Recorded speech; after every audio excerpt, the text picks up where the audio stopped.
आज यहाँ लेके मार्टस पार्क में ले एपेक्स बॉडी का बहुत बड़ा एक सर्वधर्म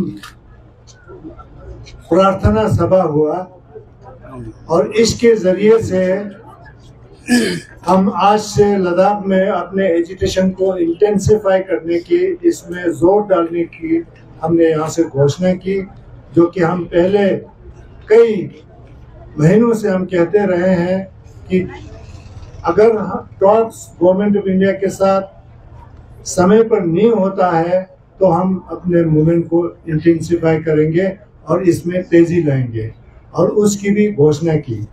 और ये सर्वधर्म प्रार्थना सभा से शुरू करने का मकसद ये है कि हमारा मूवमेंट बिल्कुल पीसफुल है, बिल्कुल नॉन वायलेंट है, और with in the constitution of India हम हमारा जो डिमांड है वो कर रहे हैं, उसका मैसेज देने की हमने कोशिश की यहाँ पर। और साथ में कई जरूरी अनाउंसमेंट भी यहाँ हुआ, जो कि मैं समझता हूँ सोनम वांगचुक अगर खुद इस चीज को कहें तो वो ज्यादा बेहतर होगा। और आज हमने यहाँ और भी हमने लोगों को ये बताया कि समय समय पर हमारा मूवमेंट कैसे चलेगा, लोगों को क्या करना है, हम लोगों को सूचित करते रहेंगे। और एक हमने मूवमेंट चलाया है, लद्दाख के हर एक गांव में 5-5 एपेक्स बॉडी के मेंबर होंगे, वो हमने ऑलरेडी सेलेक्ट किए हैं, और वो सब भी आज इस सभा में शामिल होने के लिए आए हैं। और वो लोग अपने अपने गांव में हमारा मूवमेंट चलाएगा। हमारे मूवमेंट के बारे में जो लोगों में अगर किसी को समझ में नहीं आता कि स्टेट रूल क्या है, 6 शेड्यूल क्या है, तो वो 5 लोग गांव के लोगों को समझाएंगे। तो मैं इसके साथ माइक में श्री सोनम वांगचुक को देता हूँ। जी धन्यवाद। आपसे सेरिंग दोरजे जी, जो कि ले एपेक्स बॉडी के को चेयरपर्सन हैं, और मैं आप लोगों को सोनम वांगचुक और अभी एपेक्स बॉडी में मेंबर भी रहा हूँ, तो आप लोगों को पहले तो धन्यवाद कहूँगा कि आप लोगों ने लद्दाख में दिलचस्पी ली। तो जैसा कहा है कि लद्दाख के जो केंद्रीय सरकार के साथ बातचीत चल रही थी वो रुक सी गई, लगभग 2 महीने होने को आ रहे हैं। वैसे भी 2-3 ही टॉक्स हुए। पिछले पद यात्रा और अनशन के बाद इतना मेहनत करके हजारों किलोमीटर चल के जब 16 दिन का अनशन करके फिर बातचीत करने की शुरुआत हुई, तो वो 3-4 बार चले, वो भी रोजगार पर। उसके बाद जो असली मुद्दे हैं, जो कि लोकतंत्र की बहाली और संरक्षण 6वें शेड्यूल का है, उसके आते ही इसे रोक दिया गया। एक तो ये मुद्दा वो शायद टालना चाहते थे, और दूसरा उनका था कि सोनम वांगचुक इन टॉक्स में ना आए। मेरे लिए फर्क नहीं पड़ता है, मगर एपेक्स बॉडी के मेंबर्स ये जिद पे थे कि आप नहीं निर्धारित करेंगे कौन टॉक्स में आए, तो इसलिए ये लटका रहा।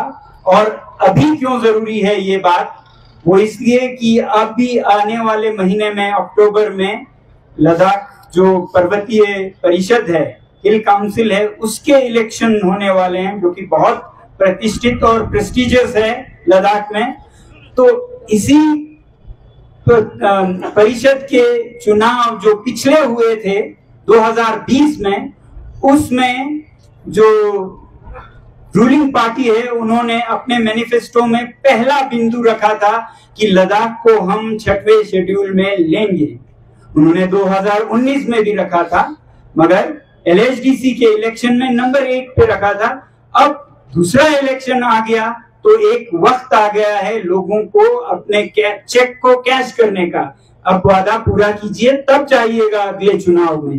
तो इसलिए अभी ये गहमा गहमी बढ़ती जा रही है कि ये बातचीत जो हो उसमें कोई ठोस नतीजा ना निकले, इसलिए सोनम वांगचुक को न लाया जाए, ताकि किसी नरम नतीजे तक ही पहुंचा के लोगों को फिर से नाच गाने को कहें और चुनाव जीत के ये वादा बिल्कुल के लिए दफन कर दें इसे। तो ये एक तरह का रणनीति हमें दिखता है। तो आज जो शुरुआत थी 10 तारीख सितंबर से कि बहुत ही शांतिपूर्ण हमेशा रहा है लद्दाख का ये आंदोलन, मिसाल लिया जाता है आज इसका पूरे भारत में, पूरे दुनिया में, कि कितने शांतिपूर्ण तरीके से महात्मा गांधी के पथ को दोबारा जगाया गया लद्दाख में। तो उसी शांतिपूर्ण भावना को रखते हुए आज हमने शुरू की एक सर्वधर्म प्रार्थना सभा से। कोई जुलूस नहीं, कोई जलसा नहीं, कोई मुर्दाबाद नहीं, जिंदाबाद नहीं, सभी धर्मों के यहाँ पर गुरु आए, बुद्धिस्ट गुरु, इस्लाम के गुरु, क्रिश्चियनिटी के गुरु, अल्पसंख्यक हैं मगर हिंदू अनुयायी, बल्कि जैन अनुयायियों ने भी अपनी प्रार्थनाएं की। तो इस तरह से इस हद तक के शांति से लद्दाख का ये आंदोलन फिर शुरू करना पड़ा हमें। तो जब ये कह रहे हैं कि अब हम तीव्र करेंगे, तो हम इसी शांतिपूर्ण तरीके को तीव्र करेंगे। हम कोई लाठी या पत्थर हमसे नहीं उठेगा, दूसरी तरफ से उठे तो उसका हमें नहीं मालूम। अब इसी शांति के पथ पर चलते हुए, क्योंकि केंद्र सरकार ने कहा है कि सोनाम वांगचुक एपेक्स के टॉक्स में सदस्य ना हो, तो फिर सोनाम वांगचुक कहाँ जाए? टॉक्स में तो बुला नहीं रहे, देखते भी तो नहीं रह सकते हैं। तो मैंने और बहुत से लद्दाख के समर्पित लोगों ने, नागरिकों ने ये निर्णय किया है कि हम आज से अनशन पे जाएंगे। और ये अनशन पहले के सिलसिले में 35 दिन का होगा, 5 हफ्तों का होगा, जिसमें आमरण हो। बहुत मुमकिन है कि इसमें हमारी मौत आए, तो वो आमरण होगा। अगर जिए तो फिर दोबारा हम 6 हफ्तों का करने के लिए वापस आएंगे। तो ये अनशन आज से शुरू हो रहा है और हम 3 हफ्ते बाद बापू की जो जन्मदिन है उसे एक खास मुकाम की तरह मनाएंगे 2 अक्टूबर को, और जरूरत पड़ने पर इसे 14 अक्टूबर तक ले जाएंगे। 14 और 15 जो कि राष्ट्रपति अब्दुल कलाम जी का जन्मदिन भी है, तो जरूरत पड़े तो हम ये भी करेंगे। मगर हमें उम्मीद है कि उससे पहले अगर ये बातचीत दोबारा चले तो हमारी मांगे यही हैं कि लद्दाख के एपेक्स बॉडी के साथ बातचीत दोबारा चले और वो नतीजा बख्श हो, वो टाल मटोल के लिए नहीं। इसी आने वाले चुनाव से पहले लद्दाख का वादा पूरा करने के लिए बातचीत शुरू हो तो हम अनशन रोकेंगे।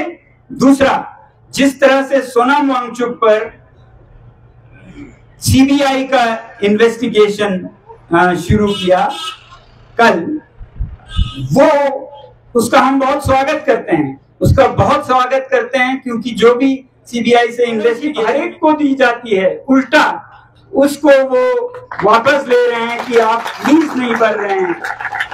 तो लीज भी उन्होंने नहीं लिया, ये कहते हुए कि हमारे यूटी का पॉलिसी नहीं बना है, अभी रुकिए, हम आप कंस्ट्रक्शन जारी रखिए, और 3 साल ये कहकर अचानक 5वें साल में आपकी जमीन वापस ले रहे हैं। तो ये कुछ नहीं, ये एक दबाव था उसी कड़ी में कि आप चुप हो जाइए, आपकी आवाज हमें नहीं सुननी है, आप लद्दाख की आवाज मत बनिए।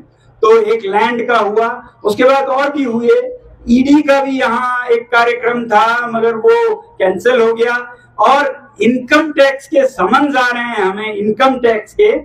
अब ये बहुत ही मजे की बात है, लद्दाख भर में कोई इनकम टैक्स नहीं है। आर्टिकल 26A के तहत लद्दाख कर मुक्त है, इनकम टैक्स फ्री है। मगर उस लद्दाख में भी एक आदमी कहता है ये देश के लिए जाता है, देश के बच्चों की शिक्षा, देश की सुरक्षा के लिए, सिपाहियों के लिए मैं टैक्स दूंगा, और वो मैं हूं, उसे वो इनकम टैक्स समन्स भेज रहे हैं।